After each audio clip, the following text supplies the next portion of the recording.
Hi. All right, I want to talk about communication and collaboration.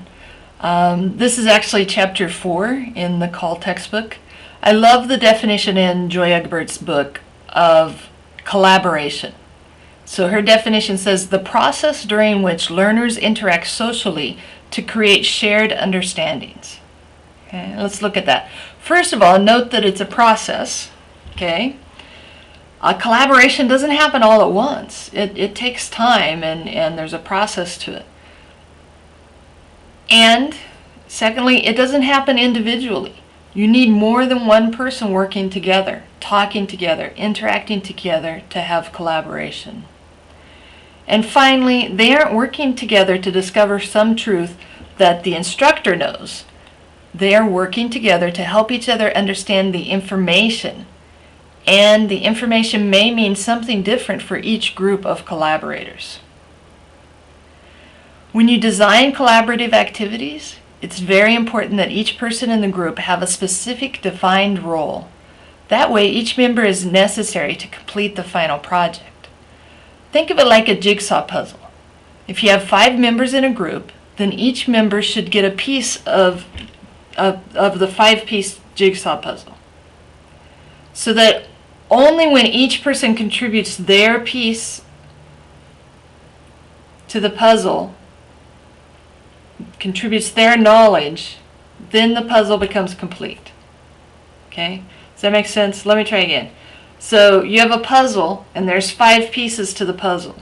And think of a collaboration activity where each member in the group gets one piece of the puzzle. So they don't see the full puzzle if one member decides not to join or decides not to talk. They have to bring that person, find a way to get that person involved because they need that piece of the puzzle. Okay? It's very important for instructors to understand how to design a good collaborative project.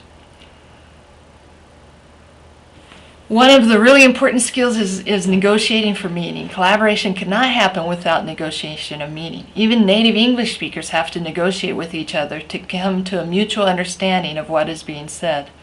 Students should be taught that it's acceptable to ask a classmate to repeat something or to state it in a different way. It's helpful to teach them methods of negotiating for meaning, though. For example,